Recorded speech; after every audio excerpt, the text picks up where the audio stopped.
Welcome to this edition of Online TV. I'm your host, Mr. Jeff Mann. I am a senior security consultant for Online Business Systems. Online is a digital transformation and cybersecurity consultancy. Since 1986, we have been using technology to deliver dramatic business results for companies throughout North America. I am joined again today by Mr. Greg High, principal consultant within the risk security and privacy practice, and my colleague. Welcome, Greg.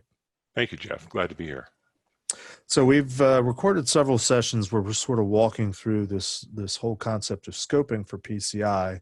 And I think really what we're boiling down to, if we want to get to the heart of the matter, is it has a lot to do with network segmentation. In fact, that's a called out section of the PCI data security standard under the scoping section. So if at the end of the day, what we're really talking about primarily is network segmentation, what does that look like? How does one go about accomplishing that in their enterprise network? You know, what are some starting points, tips, best practices? Take it away.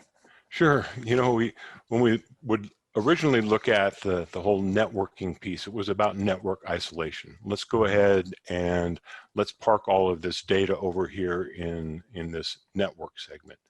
The challenge is that the data then begins to spill outside of those specific boundaries.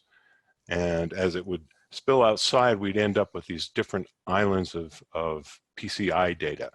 And going back to one of our prior segments, people think that, let's say, encrypted data is not cardholder data, even though it truly is cardholder data.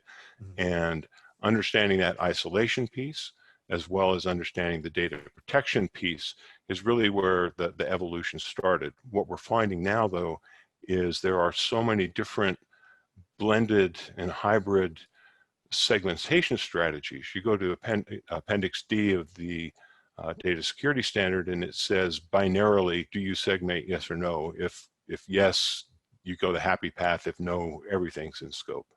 Well, let me interrupt you right there. And I know that the standard now has that entire Appendix D that sort of is a, for lack of a better term, a checkbox to Yes. kind of walk you through the process of determining segmentation. But that first question, do you segment, yes, no?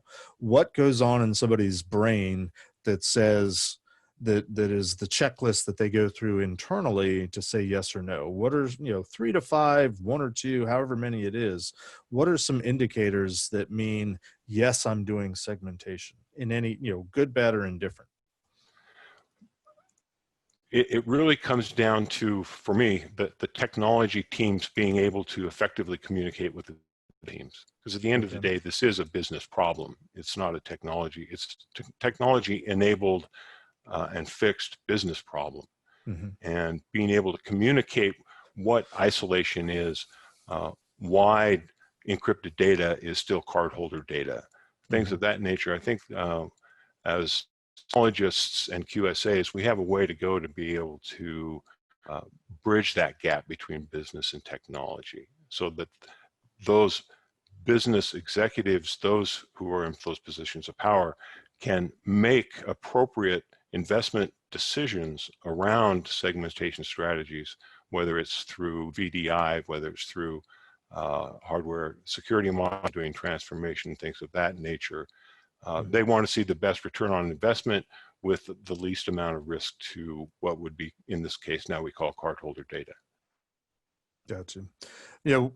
When I think of any kind of, in the classical sense, network isolation, I think of a lot of customers that I had that, with varying degrees of understanding or focus, if you will, on PCI, but they very often would have a group of IT administrators that were responsible for what was usually called the desktop group. Their employees, that had workstations and laptops deployed throughout their office space. And that was a separate group. And often the network segments that they were attached to was isolated or segmented, usually with firewall rules, access control rules, perhaps two-factor authentication, from the bread and butter of the organization, which they typically call production.